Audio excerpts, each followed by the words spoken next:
மல்லித்தலை கொடுத்து இதில் முருங்கலையை கூட கொஞ்சம் உருவி போடலாம். கொஞ்சம் ஒரு கொத்து உருவிக்கிட்டலாம். நல்லா புளிஞ்சு விட்டு போடு.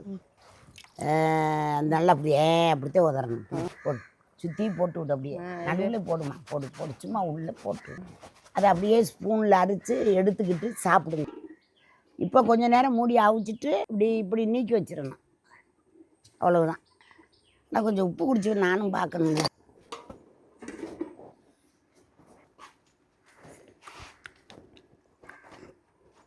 கரெக்டாக இருக்குது.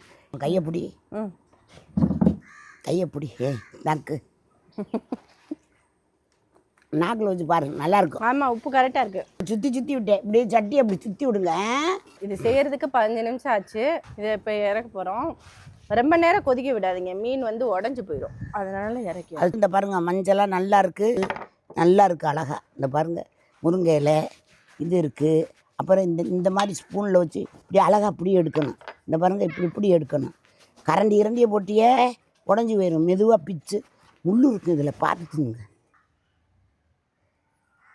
மஞ்சப்பால் பச்சையாக தொங்குறதுலாம் இந்த முருங்கை இலை, அது நல்ல வாசமாக இருக்கும். அந்த ஆணத்தை சாப்பிடும்போது இருந்தால் போடுங்க, இல்லைன்னா மல்லித்தலை போடுறதோட விட்டுருங்க. இந்த மீன் வந்து குழந்தை பெற்றிருந்தீங்கன்னா பால் ரொம்ப நல்லா ஊறும், ரொம்ப நல்லா வரும்.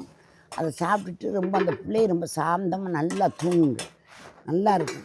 உங்களுக்கும் நல்லா ஆரோக்கியம், குழந்தைக்கும் ஆரோக்கியம். இதை விட்டுறாது. இந்த மீனை இங்கே வந்து கிட்டத்தட்ட 40 வருஷம் ஆயிடுச்சு. நான் இருக்கிற வீடு வந்து இந்த வீடு வந்து 25 வருஷம் ஆகுது கட்டி. ஆனால் இது வாங்கி 30 வருஷத்துக்கு மேலே ஆயிடுச்சு. 32 வருஷம் ஆகுது. இது வந்து விவசாயம் பண்ணி இங்கேருந்து நெல் வந்து இதில் கொடுத்து மிஷினில் கொடுத்து அரைச்சி வீட்டுக்கு அரிசி மண்ணடிக்கு கொண்டுக்கிட்டு போவோம். நாங்கள் அங்கே தான் இருந்தோம். அவங்க வியாபாரம் பண்ணாங்க எங்கள் கணவர். அதனால அந்த அரிசியை நாங்கள் அங்கே கொண்டு வச்சு சாப்பாட்டு அரிசி ஊரில் மாதிரி செஞ்சு சாப்பிடுவோம்.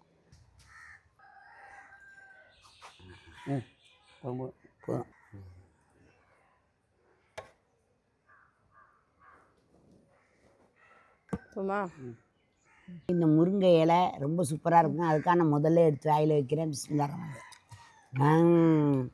அடேங்கப்பா, ரொம்ப நல்லா இருக்கு. அந்த மீனோட வாசமே அந்த நல்லா இருக்கு. அந்த மஞ்சப்பால்னு சொல்லுவாங்க.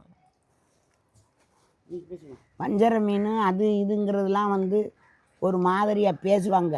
ஆனால் இதில் உள்ள டேஸ்ட்டும் இதில் உள்ள நமக்கு ஒரு சத்தும் அவ்வளவு நல்ல. அதுவும் சாப்பிடுங்க. வஞ்சரம் அந்த மீன் இந்த மீன் பெரிய மீன்லாம் சாப்பிடுங்க. ஆனால் இந்த மீன் வந்து இப்படிலாம் ஹோட்டலில் கிடைக்காது. ஆமாம், இந்த மாதிரி நம்ம செஞ்சு சாப்பிட்டா சாப்பிட முடியும்.